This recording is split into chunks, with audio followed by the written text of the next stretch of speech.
First off, I would like to begin with importing footage into the project manager so that we can get to use the toolbar. The first thing you'll have to do is click on the file menu and go down to import. The shortcut is Ctrl I and click on that. So I'll click on this and import. There are two ways you can actually get to do this. You can use the file menu way, where you come over here and click on Ctrl I, or you can come right into the project manager and right click on it, and it will give you this option.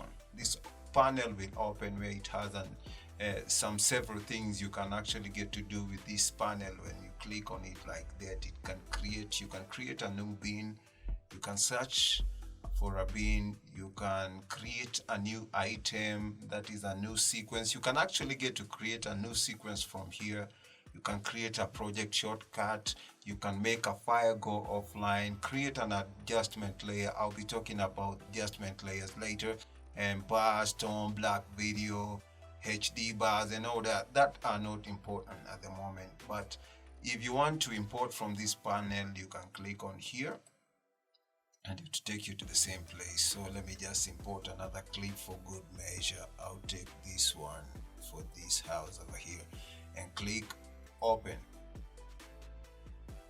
Now we got them over here in the project manager, and there are several ways you can get to edit your footage. That is where we were talking today, how to edit your footage, which is the fastest way you can get to do this, or which is the prolonged way you can get to do this. But the more professional way to do it is, first you have to preview your clips first so that you can know which sections actually work for you. That's why we have the source monitor, and currently it has no clips. So if you want to take stuff from the project manager into the source monitor, you can actually drag it to the source monitor, or you can double click it.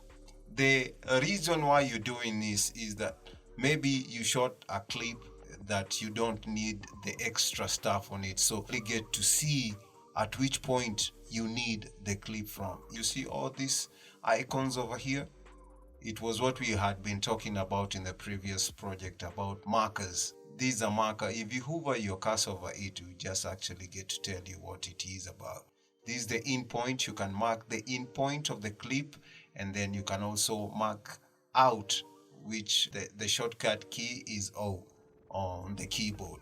This one takes you to the in point from the start of the clip. Even if you hover your cursor over here, it just tells you what it does. And you come over here, this is the step back. You can go back a frame. This is a play. You can play, stop toggle. The stop toggle is the shortcut key, that is the long bar on the keyboard. This is one frame forward, and this is the end. You can go out to outboard shortcut. You can see right there is Shift O. And then there is this insert. After you've done your markings in, out, you can actually get to click on this and it will insert what is on the source monitor directly into the timeline. And this one is overwrite. If there is a clip already that you prefer, which is on the timeline, and you want to overwrite it, you can get to click over here. That's what it means, and that is the shortcut right there in the brackets. These are an export frame, and it's a Control Shift. This is export, camera export control. You can export a frame as an image. This is the format over here. It's written BMP. Let's click and see. You can send it as a JPEG. Like if I wanted this, I can take a snapshot with this camera thing over here. Okay, I've explained what these icons mean on the lower side of the source monitor. So let's go to the tool bar. That is what we are talking about today. Clicking over here, you see when you hover this over here, it will just tell you you want to drag the video only. You can actually get to pull it and place it on the timeline, or you can pull it from the project manager. So what I'll do is I'll actually pull it from the source monitor. You drop it there, boom, you've created a sequence. Over the timeline, you see all these blue things, these are channels. The V1, you see over here, it stands for video 1. And this is another video track, and this denotes that they are the one, this is the one that is active actually. And also the audio. These are the audio. When you see A1, this is an audio track 1, and you can get to lock into place. It locks everything in the track, so you can actually get to mute the track, you can solo the track, you can record a voiceover over here if your system is enabled to do that. When you are on the timeline, these numbers over here is the time. That's why it is called the timeline. These are the frames, seconds, minutes, hours. This one on top over here. And this yellow line you see over here is for the clip here. And it denotes that it is the correct resolution if it's in yellow. But if it's not, it's going to be like turning red, or if you actually have added effects on them. Let's go to the toolbar. By default, it's placed on the left hand side of the sequence window. This is the sequence window, and this the toolbar right here. Before we go into other things that it can do, let's just first explain the tool bar. So what we are going to be doing right now is we start with the selection tool. If you hover your cursor over it, you're going to be seeing the selection tool and the shortcut key, which is V. It's for selecting stuff. We have this track select backward tool or track forward select tool. What this does is, like, when you see this arrow over here, it denotes there is another tool. So if you click on it like that, you get two tools. There's this track select forward tool, and the shortcut on the keyboard is A, and track backward tool, and the shortcut key on the keyboard is Shift A.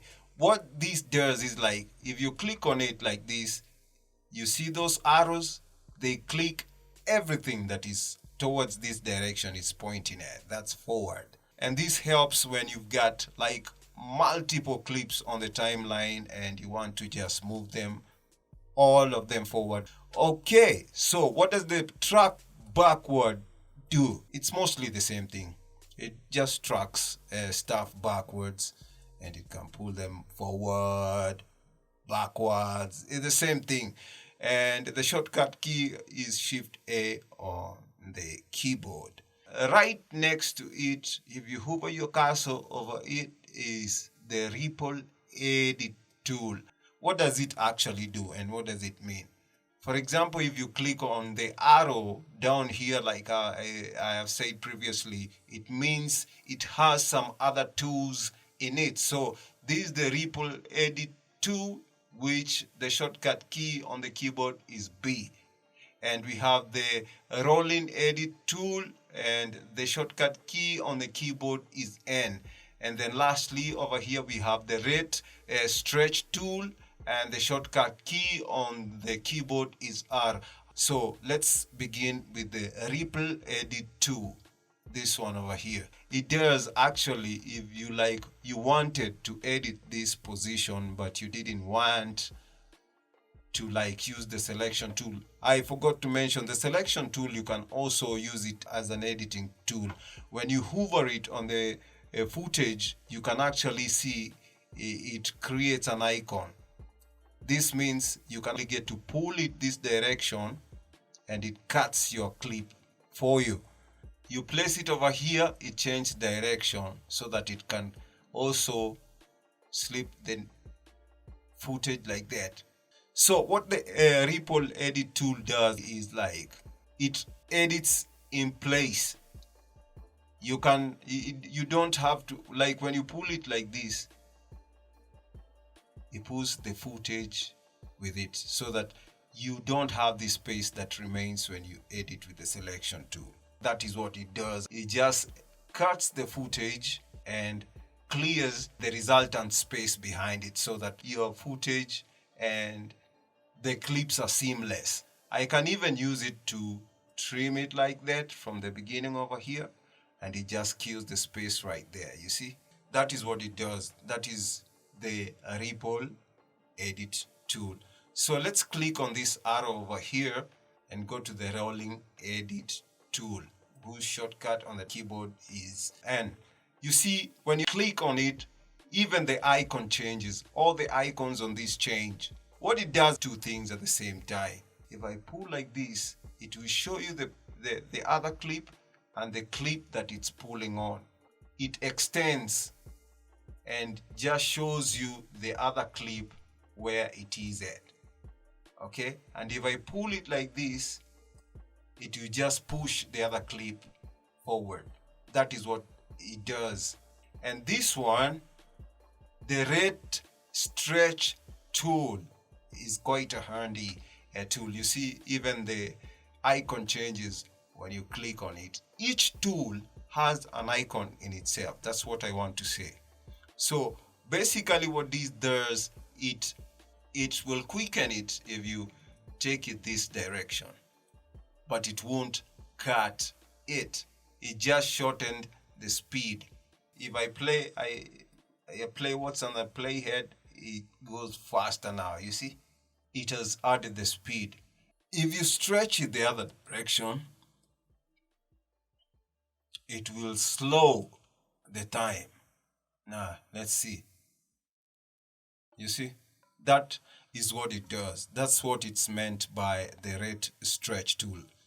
You can actually get to see the rate at which it has stretched the time by 38.73%.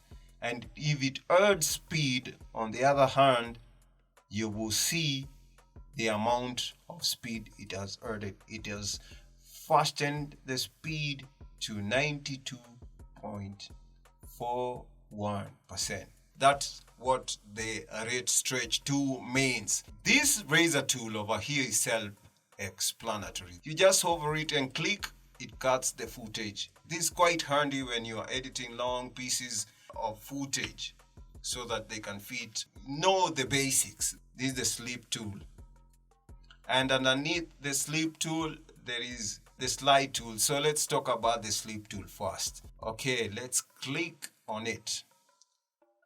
The icon has already changed. What the sleep tool does, actually, let me just stretch this like this. And by the way, if you want to stretch your stuff on the timeline and you want to see it much clearer, you can click on this and stretch, or actually don't stretch.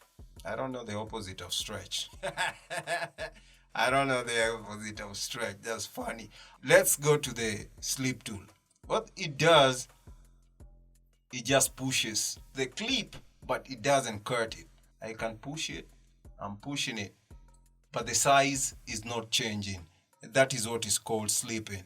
I can only push the in and out points of the clip. From over here, to here. That is self-explanatory. Sliding, it just slides the clip. We go to the pen tool, and it has an arrow over here, and under the same tab you get the pen tool, and the shortcut key on the keyboard is P. Okay, underneath still you get the rectangle tool and you get the ellipse tool. I'll show you what they will be doing.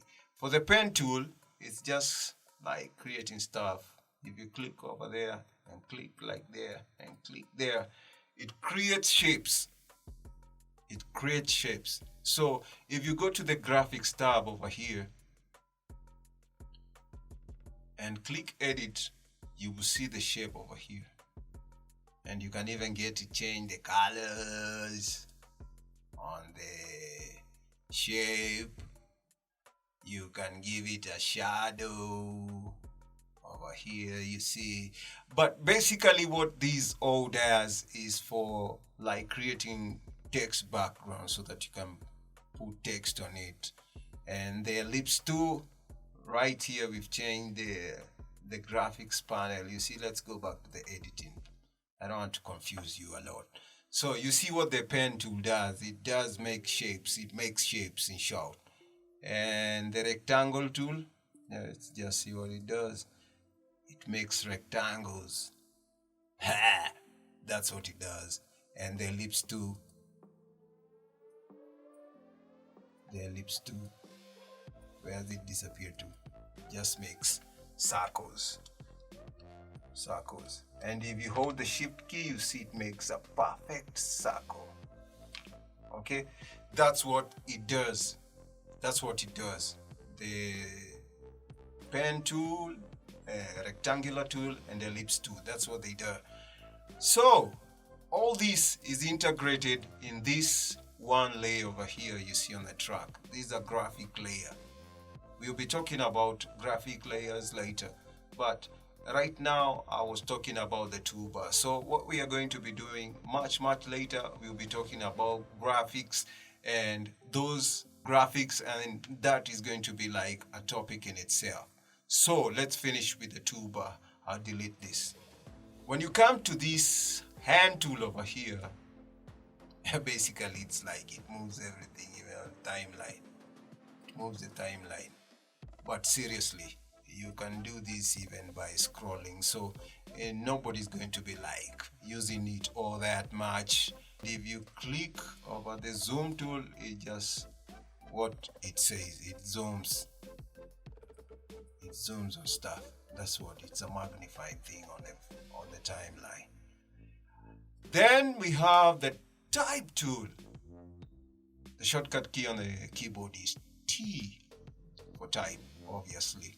So this is the main tool that actually you will be using for making text on your videos. That is, it is linked to the graphics panel, but we are in the editing panel today, and as I was saying, we would like to cover all these things step by step so that we don't confuse you as the beginner. So this type tool has another one under it, which is the vertical type tool. If you want to write your text from up down, that's what I meant, up down. Let me just write something. Up. You see, your text actually is vertical. That's what the vertical tool does. I'll delete this. That's the toolbar in a nutshell. So for today, we've just covered the editing tool, and join me next time. I'll be talking about panel. I'll be taking you to the color panels next, and the effects panel. We shall be covering the audio panel. So join me next time. This is Global Oak Media Solutions, the place to be at when it comes to media training. Thank you.